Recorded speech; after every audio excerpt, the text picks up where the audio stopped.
Oi, gente, tudo bem? Sejam bem-vindos para mais uma leitura comentária de Quincas Borba. Eu sou Bianca Campelo, professora de literatura. Esse é o Literalizando, o canal com os vídeos de literatura, as resenhas literárias e as análises mais aprofundadas do YouTube Brasil.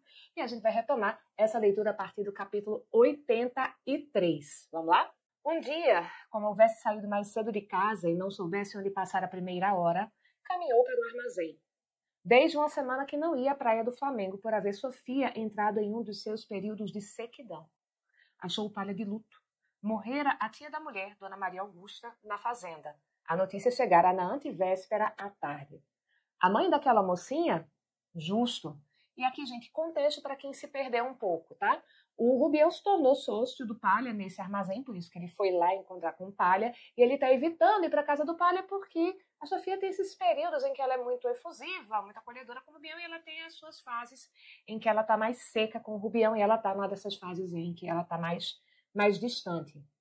E aí a gente tem a notícia da morte da tia de Sofia, a mãe da Maria Benedita, aquela mocinha que Sofia tentou ali educar, ensinar piano, transformar ali numa moça com hábitos de corte, e que foi a mocinha que, assim como o Rubião, no baile teve as suas suspeitas a respeito ali dos sentimentos de Sofia e de Carlos Maria. Achou que estava rolando um flerte ali entre eles. Palha falou da defunta com muitos encarecimentos, ele elogiou muito, tá? A defunta, né? A morta. Depois contou a dor de Maria Benedita, estava que metia a pena. Perguntou-lhe: por que não ia ao Flamengo logo à noite para ajudá-los a distraí-la? Rubião prometeu ir. Vá, é favor que nos faz. A pobre pequena vale tudo. Não imagina que primor ali está. Boa educação, muito severa. E quanto às prendas de sociedade, se não as teve em criança, ressarciu o tempo perdido com rapidez extraordinária. Ela recuperou, ela compensou esse tempo perdido. Sofia é a mestra. E dona de casa? Isso, meu amigo, não sei se em tal idade se achará a pessoa tão completa. Já agora fica conosco. Tem uma irmã, Maria José, casada com um juiz de direito no Ceará. Tem também o padrinho, em São João del Rei. A defunta fazia-lhe muitos elogios, fazia elogios ao padrinho. Não creio que ele a mande buscar, mas ainda que mande, não a dou. Já agora é nossa. Não há de ser pelo que o padrinho lhe quiser deixar em testamento que nos desfaremos dela. Aqui ficará, concluiu, tirando com o dedo um pouco de poeira na gola de Rubião. E aqui a gente nota em duas coisas. A primeira é a quantidade de elogios que o Palha teceu sobre Maria Benedita para o Rubião. O Palha está ali tentando mostrar as grandes vantagens de quem se casar com Maria Benedita. Esse é o objetivo dele. Aí ele aproveita também para mostrar-se como uma pessoa muito generosa. Porque não importa que a gente termine não tendo um dinheiro de uma herança que poderia ficar com essa moça, vamos ficar aqui tomando conta de Maria Benedita. Ao mesmo tempo, esse é nossa parece quase que uma posse, né? Ela se torna ali uma moeda de troca para um casamento que seja vantajoso, porque vai elevar o Palha e a Sofia ali no círculo social da época. Existe afeto por Maria Benedita, existe afeto sincero, mas Machado está sempre trabalhando nesse aspecto, tá? Em que os afetos sinceros coincidem também com as vantagens sociais. Rubião agradeceu. Depois, como estavam no escritório, ao fundo, olhou por entre as grades e viu entrar uns fardos no armazém, e viu entrar uns sacões grandões em que tinha uma certa mercadoria. Perguntou o que traziam. São os morins ingleses. Morins ingleses, repetiu Rubião com indiferença. Morim, gente, é um tipo de tecido, tá? Então, essa é a época em que o Brasil ainda importa muito tecido da Europa, principalmente da Inglaterra. A propósito, sabe que a Casa Moraes e Cunha paga a todos os credores integralmente? Rubião não sabia nada. Nem se a casa existia, nem se eles eram credores dela. Ouviu a notícia, respondeu que estimava muito e dispôs-se a ir embora. E aqui, gente, é um dos elementos importantes, assim, de como esses personagens são diametralmente opostos. Rubião é o cara que se tornou rico por herança e ele não tem nenhum interesse sobre a administração dessas próprias finanças. Na cabeça dele, o que eu herdei é para gastar. E eu vou gastar comigo mesmo. Ele não pensa em multiplicar. Quem tem essa cabeça de caráter capitalista é o Palha. E isso vem daquela coisa que a gente conversou no vídeo passado sobre o Rubião ser essa representação de um Brasil antigo, rural, escravocrata, em que eu acumulo pelo trabalho dos outros, delegando a esses outros o dever de fazer o trabalho por mim. E ele faz isso, de certa forma, como Palha. Só que o Palha é um homem livre, o Palha trabalha pelos seus próprios interesses. Então, se o Rubião não se cuidar, o Palha enriquece, mas o Rubião vai estar gastando, e um dia, né? De tanto que você gastar, se você não investir para recuperar uma parte do que você gastou, o dinheiro acaba. Mas o sócio reteve-o ainda alguns instantes. Estava alegre agora. Parecia que não lhe morrera ninguém. Voltou a tratar de Maria Benedita. Tinha a intenção de casá-la bem. Nem ela era a moça de dar lérias a pelintras, ela não era de ficar de confiança com um malandro, ela não era dessas moças que ficam aí namorando nessa malandragenzinha desses jovens de hoje em dia. Nem se deixava ir por fantasias tolas. Era ajuizada, merecia um bom esposo, pessoa séria. E olha só, quem é que estava com fantasias tolas a respeito do casamento? No capítulo passado, o Rubião, sonhando, devaneando com essa noiva que tem título de nobreza, imaginando ali o dia do casamento, a festa do casamento. Em nenhum momento ele pensa no casamento como uma coisa concreta, em que você vai ter uma vida em comum juntos. O casamento do Rubião é essa festa em que ele vai ser homenageado e reconhecido como alguém muito importante por pessoas a quem ele vai dar muita importância, que são pessoas com título de nobreza. Sim, senhor, ia dizendo o Rubião. O Rubião ali concordando com tudo para cortar a conversa, que ele não está interessado nessa conversa. Olhe, murmurou de repente o sócio. Não se admire do que lhe vou dizer. Creio que você é que casa com ela. O golpe tá aí, só não vê quem não quer. Eu? Acudiu o Rubião espantado. Não, senhor. E em seguida, para atenuar o efeito da recusa. Não nego que seja moça digna e perfeita, mas por hora não penso em casar. Ô meu filho, eu estava te vendo no capítulo anterior, viu? Ninguém lhe diz que seja amanhã ou depois. Casamento não é coisa que se improvise. O que eu digo é que tenho cá um palpite. São coisas, palpites. Sofia nunca lhe contou esse meu palpite? Nunca. É esquisito. Diz-me que lhe falaram uma vez ou duas, não me lembro bem. Pode ser, sou muito distraído. Que queriam casar-me com a moça? Não, que eu tenho um palpite. Mas deixemos isso, demos tempo ao tempo. Adeus, adeus. Vá cedo, né? Vá lá em casa cedo, aquele convite do início do capítulo. Capítulo 84. Como que então? Sofia queria casá-lo? Saiu pensando o Rubião. Era naturalmente o processo mais expedito, o processo mais rápido para descartar-se dele. Casá-lo, fazê-lo seu primo. Rubião palmilhou muita rua antes que chegasse a essa outra hipótese. Talvez Sofia não se houvesse esquecido, mas mentisse de propósito ao marido para não dar andamento ao projeto. Nesse caso, o sentimento era outro. Essa explicação pareceu-lhe lógica. A alma voltou à serenidade anterior. Então, Rubião tem duas maneiras de interpretar essa história. E ele vai escolher aquela em que Sofia enganou o marido para não dar seguimento a esse projeto, porque ela não quer ver Rubião casado. Ele prefere ficar com essa fantasia, tá? Palmilhar, gente, é sair percorrendo, andando com os seus próprios pezinhos, tá? Se você chegou até aqui é porque esse conteúdo está de alguma forma contribuindo para você, então, gente, dá uma retribuição aqui para o canal, deixa o like, compartilha o vídeo, se inscreve se você ainda não é um inscrito, ativa as notificações, verifica se tem um botão novo aqui que está em teste no YouTube chamado Hypar, dá aqui um hype para o vídeo e, se você puder, considere dar uma contribuição financeira para o canal. Você pode fazer isso através do botão Valeu Demais, deixando uma gorjeta para a gente. Você pode fazer um Pix para o endereço que vai aparecer aqui na tela e que está na descrição do vídeo. Você também pode usar o nosso link para fazer suas compras na Amazon. Nesse caso, você não tem nenhum gasto a mais, mas a gente recebe uma comissão que ajuda bastante aqui o canal. Muito obrigada. Capítulo 85. Mas não há serenidade moral que corte uma polegada sequer as abas do tempo, quando a pessoa não tem maneira de o fazer mais curto. Ao contrário, a ânsia de ir ao Flamengo à noite vinha tornar as horas mais arrastadas. Era cedo, cedo para tudo. Para ir a Rua do Ouvidor, para voltar a Botafogo. Vamos lembrar que o Rubião mora em Botafogo, então é cedo demais ele voltar para casa, claro, ele não vai ter o que fazer, mas também é muito cedo para ele ir para a Rua do Ouvidor, que é um dos grandes centros ali de movimentação do Rio de Janeiro. O doutor Camacho estava em Vassouras, defendendo um réu no júri. Não havia divertimento algum público, festa nem sermão. Nada. Rubião, profundamente aborrecido, tocava as pernas à toa, lendo as tabuletas ou detendo-se ao simples incidente de um atropelo de carros. Em Minas não se aborrecia tanto. Por quê? Não achou solução ao enigma, uma vez que no Rio de Janeiro tinha mais em que se distrair e que o distraía deveras. Mas havia aqui horas de um tédio mortal. Felizmente, há um Deus para os enojados. Os enojados aqui são os entediados. Acudiu à memória do Rubião que o Freitas, aquele Freitas tão alegre, aquele convidado habitual lá da casa dele, estava gravemente enfermo. Rubião chamou um Tilbury, que é meio que um mototáxi da época, é uma charrete pequenininha, um carro pequenininho que tem capota, né, para as pessoas não se molharem na chuva, e tem 2 assentos, o do condutor e o do passageiro que está alugando ali aquele transporte. E foi visitá-lo à Praia Formosa, onde morava.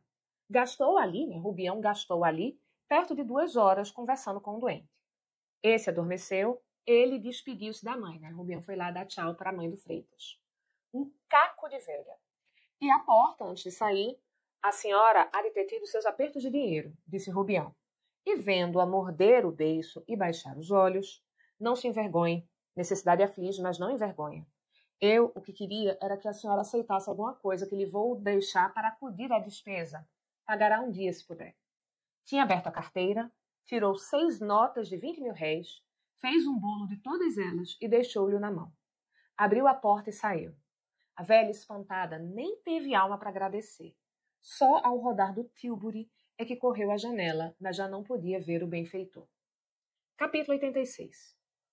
Tudo aquilo saiu tão espontaneamente ao Rubião que ele só teve tempo de refletir depois que o Tilbury começou a andar. Parece que chegou a levantar a cortina do postil, ali, a cortina da janelinha do Tilbury. A velha ia entrando. Viu-lhe ainda o resto do braço. Rubião sentiu toda a vantagem de não estar inválido. Reclinou-se, desabafou o peito com um grande suspiro e olhou para a praia. Logo depois, inclinou-se. Na vinda, mal pudera vê-la. E aqui, gente, deixa eu te explicar uma coisa. Por que só depois o Rubião se dá conta do que foi que ele fez e por que a mãe do Freitas teve aquela reação no finalzinho do capítulo anterior? O Rubião deixou 6 notas com ela de 20.000 réis, né? 120.000 réis no todo. Em 1889, e a história se passa antes de 1889, mas em 1889, 25.000 era o valor do salário mínimo do trabalhador com menos instrução, com o trabalho mais braçal possível. Então, Rubião está deixando lá na casa do Freitas mais de 6 salários mínimos. É uma quantia muito alta. Chega a ser absurda a quantia que ele deixa lá, com tanto desprendimento. E aqui a gente tem um elemento que vai ser bem importante em termos de comparação em relação a Memórias Póstumas de Brás Cubas. Em Memórias Póstumas, a gente tem um trecho em que Brás está viajando e aí ele sofre um acidente, ele cai do animal que ele está montando, fica com o pé preso no estribo e ele começa a ser arrastado pela besta que está ali a galope. E isso é uma situação muito perigosa, ele podia até morrer nessa história, dependendo de como ele fosse se machucando nesse caminho. Aí vem esse almocreve, vem esse tropeiro, né, que estava levando alguns animais, interfere na situação e salva o Brás. E então o Brás ele teve a sua vida, a sua integridade física e talvez a sua vida salvas por esse homem, e ele pensa em dar uma recompensa financeira. Quando ele se recupera ali do susto, né, se levanta, vai até a bolsa que ele está guardando dinheiro, e nesse caminho, entre chegar lá, pegar o dinheiro, contar e entregar para o homem, ele vai reduzindo a quantidade e o valor, porque ele vai trocando moedas de ouro por moedas de prata, e ele vai reduzindo, até que ele dá para o cara assim uma ninharia, nada mesmo, assim, tostõezinhos. E ele faz isso e ainda se arrepende depois, porque ele vai dizer, quer dizer, ele vai pensar, né? Mas ele só estava cumprindo ali uma coisa que é típica da função, não foi nada demais. Sendo que o homem, inclusive, se arriscou, né? Porque o animal podia ter pisoteado ele, podia ter passado por cima dele, podia ter se machucado também. Então, o Brás, ele age com sovinice, ele é um cara muito apegado ao próprio dinheiro, inclusive quando ele é o beneficiário de uma ação desprendida de outra pessoa. O Rubião não. O Rubião é um cara desprendido com o próprio dinheiro. Ele não é um homem egoísta. Aliás, ele é tão desprendido com o próprio dinheiro que ele chega a um polo oposto de comportamento reprovável, porque ele é imprevidente demais, tá? Vossa Senhoria está gostando, disse-lhe o cocheiro, contente com o bom freguês que tinha. O cocheiro percebeu que ele está ali, né, apreciando a paisagem. Você está gostando da vista? Acho bonito. Nunca veio aqui? Creio que vim, há muitos anos, quando estive no Rio de Janeiro pela primeira vez. Que eu sou de Minas. Pare, moço. O cocheiro fez parar o cavalo, Rubião desceu e disse-lhe que fosse andando, devagar. Em verdade, era curioso. Aquelas grandes braçadas de mato brotando do lodo e postas ali, ao pé da cara do Rubião, davam-lhe vontade de ir ter com elas. Tão perto da rua, Rubião nem sentiu o sol. Esquecer o doente e a mãe do doente.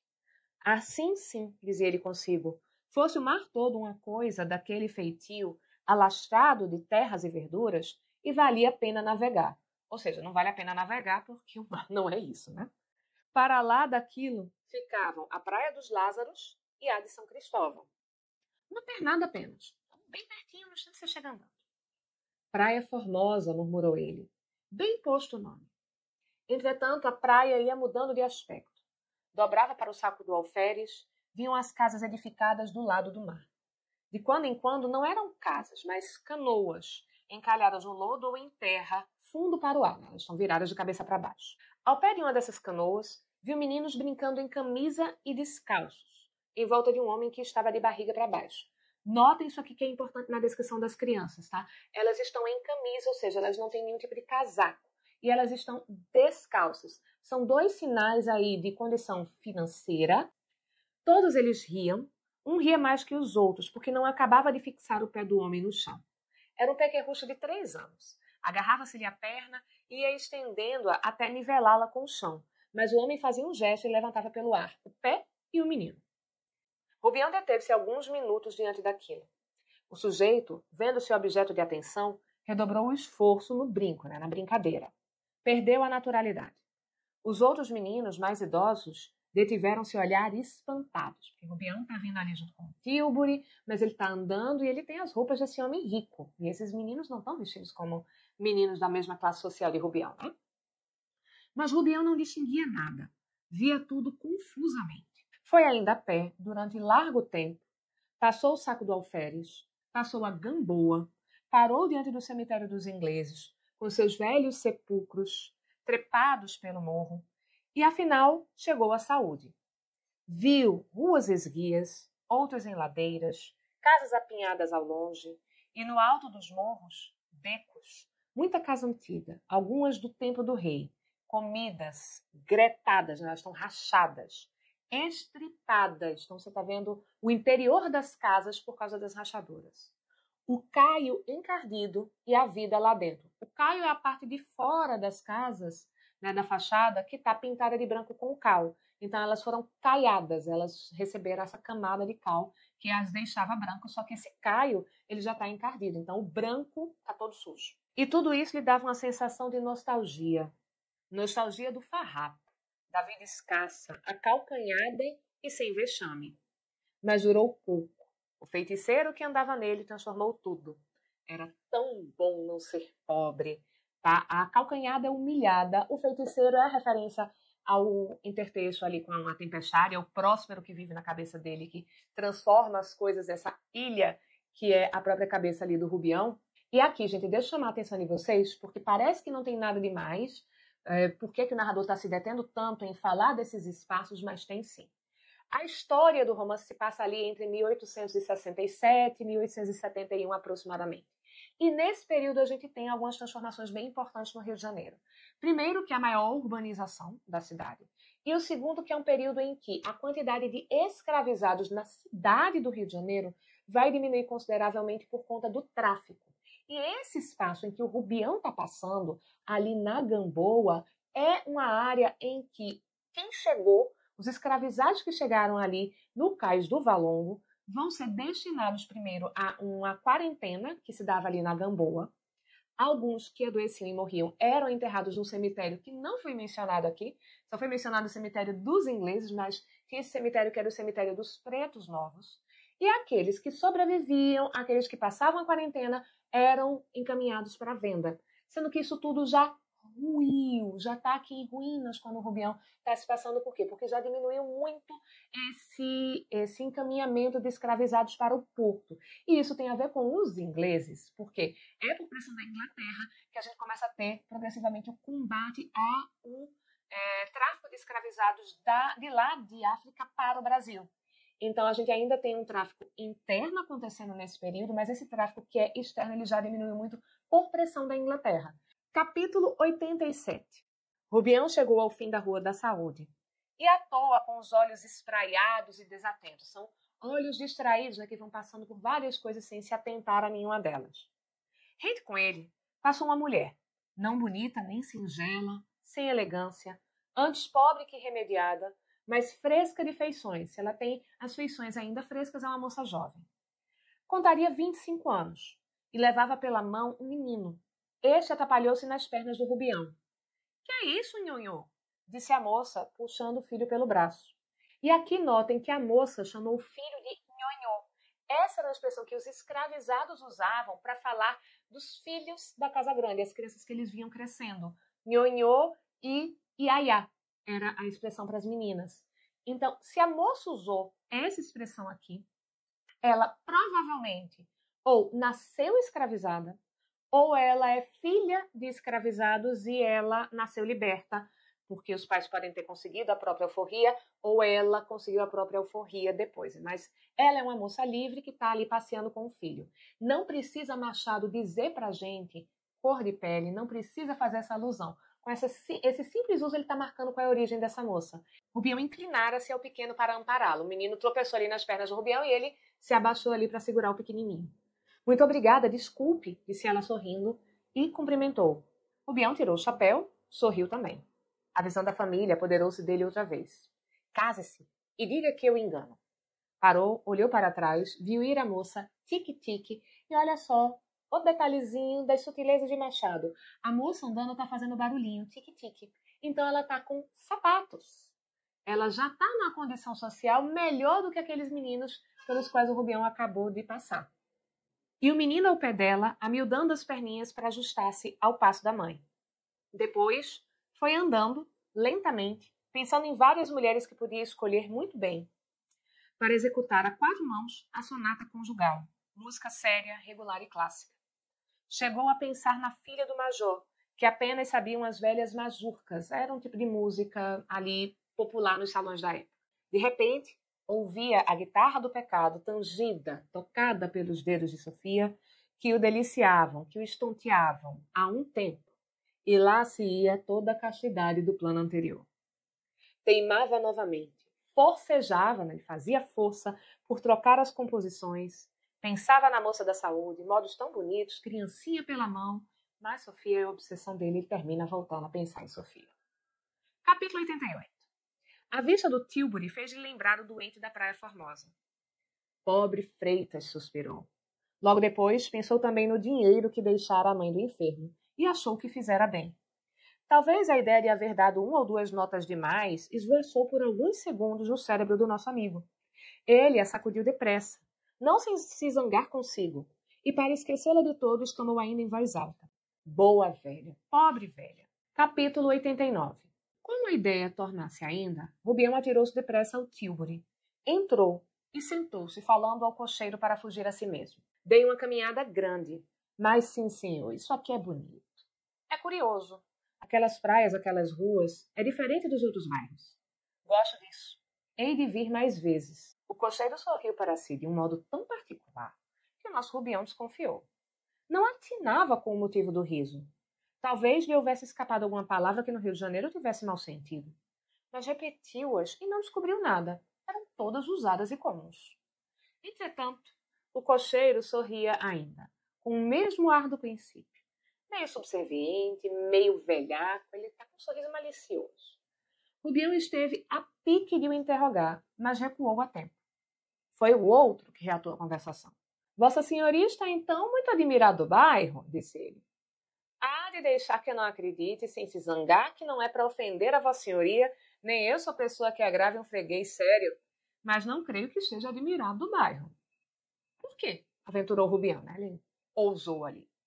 O cocheiro meneou a cabeça para um e outro lado, né? Ele balançou a cabeça e insistiu em não crer. Não porque o bairro não fosse digno de apreço, mas porque naturalmente já o conhecia muito. Rubião ratificou, ele confirmou a primeira afirmação. Tinha ido ali muitos anos antes, quando esteve da outra vez no Rio de Janeiro, mas não se lembrava de nada. E o cocheiro ria. E, à medida que o freguês ia demonstrando, ele ia ficando mais familiar. Fazia negativas com o nariz, com um beijo, com a mão. Já sei disso, concluiu ele. Nem sou homem que não veja as coisas. Vossa Senhoria pensa que não vi a maneira porque olhou para aquela moça que passou ainda agora? Basta só isso para mostrar que Vossa Senhoria tem faro e gosta. Rubião, lisonjeado, né? Ali, feliz com o que parecia um elogio para ele, sorriu um pouco, mas emendou-se logo, ele se corrigiu. Que moça? Que lhe dizia eu? Redarguiu o homem. Vossa Senhoria é fino e faz muito bem, mas eu sou pessoa de segredo e cá o carro tem servido para essas idas e vindas. Não há muitos dias, trouxe um belo moço muito bem vestido, pessoa fina, já se sabe, negócio de rabo de saia. Mas eu, interrompeu Rubião, mal podia conter-se, a suposição agradava-lhe. O cocheiro cuidou que ele dissimulava a culpa, né, que estava disfarçando a culpa. Olhe, eu bem digo, continuou ele, tal qual o moço da Rua dos Inválidos. Vossa Senhoria pode ficar descansado, não diga nada. Cá estou para outras. Então, o que é que acredito que é por gosto que uma pessoa que tem carro às ordens vinha andando a pé desde a Praia Formosa até aqui? Vossa Senhoria veio ao lugar marcado, a pessoa não veio. Que pessoa? Fui ver um doente, um amigo que está para morrer. Tal qual o moço da Rua dos Inválidos, repetiu o homem. Esse veio ver uma costureira da mulher como se fosse casado. Da Rua dos Inválidos? Perguntou Rubião, que só agora atentava no nome da rua. Por que Rubião se apegou agora ao nome da rua? O que aí acendeu na cabecinha dele? Comente já já. Não digo mais nada, acudiu o cocheiro. Era da Rua dos Inválidos. Bonito, um moço de bigodes e olhos grandes, muito grandes. Oh, eu também, se fosse mulher, era capaz de apaixonar-me por ele. Ela não sei de onde era. Nem diria ainda que soubesse. Sei só que era um peixão. Ela era linda. E vendo que o freguês o escutava, com os olhos arregalados.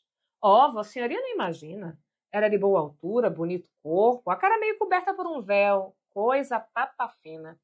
A gente, por ser pobre, não deixa de apreciar o que é bom. Mas como foi? Murmurou Rubião. Ora, como foi? Ele chegou, como Vossa Senhoria, no meu Tilbury, apeou-se e entrou numa casa de rótula. Disse que ia ver a costureira da mulher. Como eu não lhe perguntei nada, e ele tinha vindo calado toda a viagem, muito cheio de si, compreendi logo a finura. Agora, podia ser verdade, porque é mesmo a costureira que mora na casa da Rua da Harmonia. Da Harmonia? Repetiu Rubião. Mal, Vossa Senhoria está arrancando o meu segredo. Mudemos de assunto, não diga mais nada. Rubião olhava atônito para o homem, que de fato se calou por 2 ou 3 minutos, mas logo depois continuou. Também não há muita coisa mais. O moço entrou, eu fiquei esperando meia hora. Depois vi um vulto de mulher ao longe e desconfiei logo que ia para lá. Meu dito, meu feito. Ela veio devagar, olhando disfarçadamente para todos os lados. Ao passar pela casa, não lhe digo nada. Nem precisou bater. Foi como nas mágicas. A rótula abriu-se por si e ela enfiou por ali dentro. Se eu já conheço isso, em que é que Vossa Senhoria quer que a gente ganhe algum cobrinho mais? O preço da tabela mal dá para comer. É preciso fazer esses ganchos. E ficar ali esperando o final do encontro do casal, né? Então, gente, o Rubião ficou ligado nessa referência da Rua dos Inválidos porque quem mora na Rua dos Inválidos é Carlos Maria. E como ele ficou encafifado com aquela história do baile, que ele ficou ali suspeitando do relacionamento, das intenções de Carlos Maria e de Sofia. Como esse encontro é característico de alguém que está no relacionamento dia do tempo. Uma pessoa aí, pelo menos, é casada, o homem ou a mulher. Ele está suspeitando, sim, a mulher é um peixão. Será que poderia ser Carlos Maria encontrando com Sofia? A gente só vai descobrir isso no próximo vídeo, quando a gente continuar este projeto. A você que me acompanhou até aqui, muito obrigada, um beijo e até a próxima.